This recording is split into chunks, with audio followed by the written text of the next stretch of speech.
service announcement. These videos have the full intentions to be used as conversational tools and purposes only. Anything that is expressed in these videos and videos before and after has the sole purpose of that reason. I know a lot of this stuff is repetitive. I hope that you can understand that. Again, these are for conversational purposes only. The comment box on these videos is for that purpose. Thanks for watching. What's up, everybody? The title of this video is pretty self-explanatory as to what the content is going to be. Big Chief, yet again, is going to be the topic of our discussion. And with the first part of the Texas versus OKC cash days already in the books, let's talk about what happened in that first round. OKC versus Texas, cash days, the real deal cash days on the street. With a budget of $25,000 to be given away, they decided that they should be a buy-in and actually something to come out of each of them's pocket to win, and they had a buy-in of $500, which bumped the grand prize up to $33,000, not counting any side bets. And before I even get off to talking about Big Chief, I just want to talk about the significance of this and how many fast cars was that, proven fast cars. Birdman, Murillo, Sean Wilhoit, a lot of fast guys from Texas. With the ones I just named, plus the ones you know like Jason Cantu and stuff, small tire, fast guy, and even the ones that you haven't, that aren't relevant or aren't big time TV racing guys that was obviously fast. Texas had some fast cars in their stable or on their side in this cash days, but they was not street guys.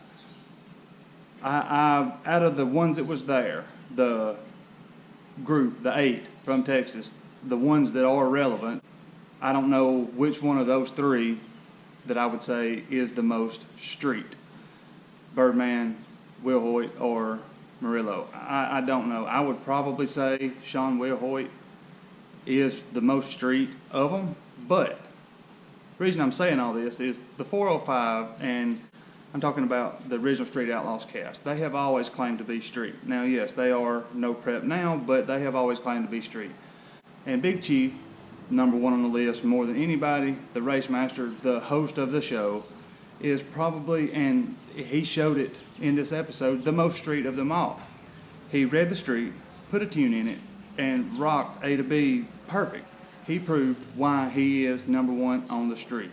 Besides Chief proving who he is, why he does what he does, besides that, there was a few things that happened in the show that I want to talk about, but this is going to be a part 1 to a part 2 after next week airs. But before we get into that, there's something I want to talk about, and it is the Gentleman's Driving Club. Go to their Instagram page at Gentleman's Driving Club and check out the merchandise, the shirts and stuff that they have, the key tags, hats, whatever you like, whatever tickles your fancy. Go look at it, and upon checkout, type it promo code JEASTRACING for 10% off of your final order. And here's a little video that I made for them I want to share with everyone. Hey Daddy, you about finished? Yeah, buddy. Let's go for a drive. That's a good idea. Let's get ready. Where'd you get that shirt at? The Gentleman's Driving Club. That's a sharp shirt, buddy. Yours is too. Thanks, pal. Let's go for a ride.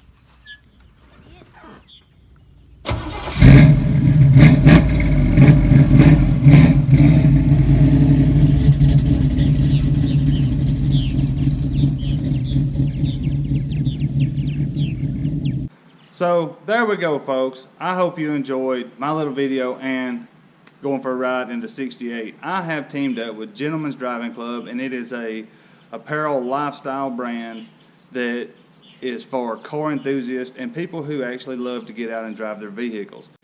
Enter the promo JEASTRACING upon checkout to get out 10% off your final purchase. There you go.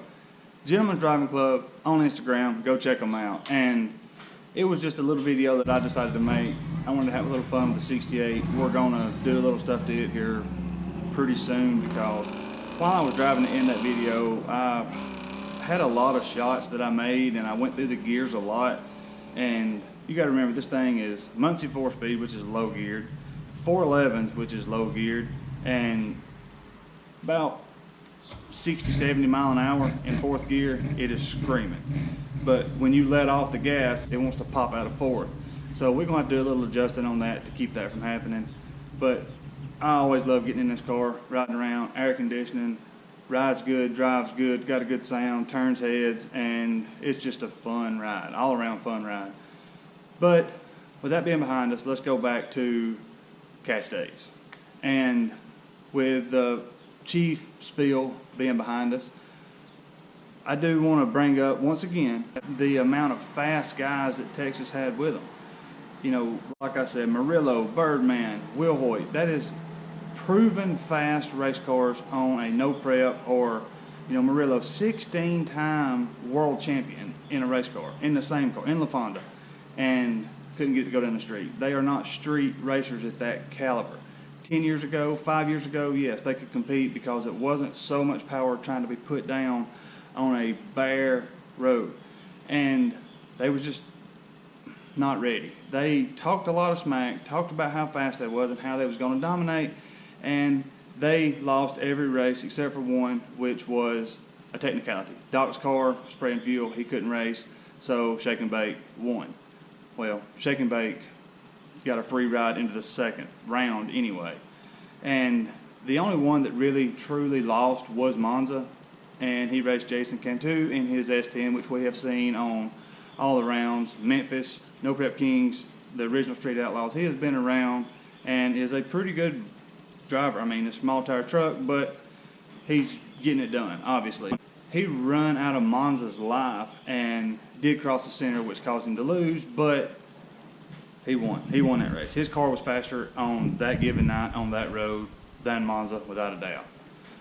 But one thing I do want to bring up before I get into the 405 guys while I'm talking about Texas is when I pick my 8, unless something's happened and he couldn't make it, Ronnie Pace should have been there. A big tire guy who would have put a good showing on for Texas. On the street, you don't have to have 3,000 or 2,000, 2,500, whatever horsepower to be the fastest car anywhere on any given night. You just have to manage what horsepower you do have correctly to go faster than anybody else. That is what the name of the game is. You got to turn your car down just low enough to make it down the road, to make the car stick, to make the car not blow them loose, to keep it hooked, to keep it in that spot and go A to B. That is where Ronnie Pace shines. His car is not a 3,000 horsepower car like, you know, Murillo, like Birdman, like Will Hoyt, and he don't have to turn his car down as much. Now, granted, on a no prep race or something like that, yeah, he don't go as many rounds, but, you know, off camera, you know, being a legend in what he is, he can do it. A to B on a street that has no prep, has no rubber down. He can do it because he's done it his whole life. He is a legend in it. So I don't understand why he wasn't there. There may be something going on that we may not know about, or why he wasn't there, but it is what it is.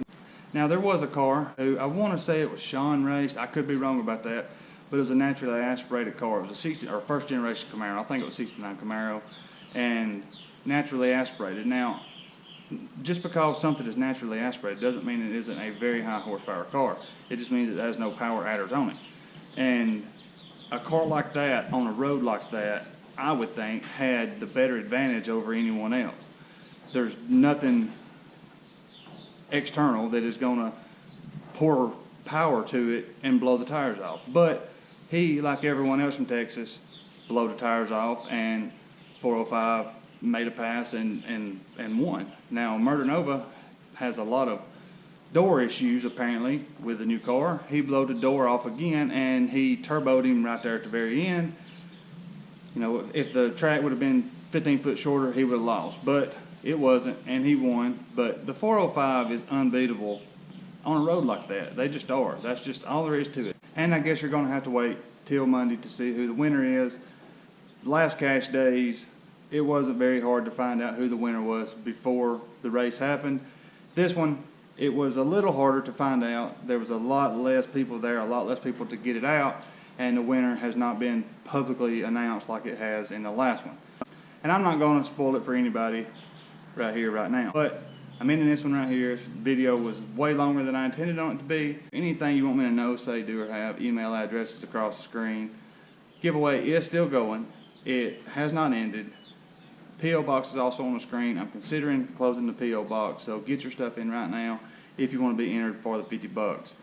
My t-shirts are still available. First link in the description. They will also get you a entry to win 50 bucks. So if you want something for your money, go get you a shirt and have a chance to win. Thank you for watching. Godspeed, and I will see you in a few days.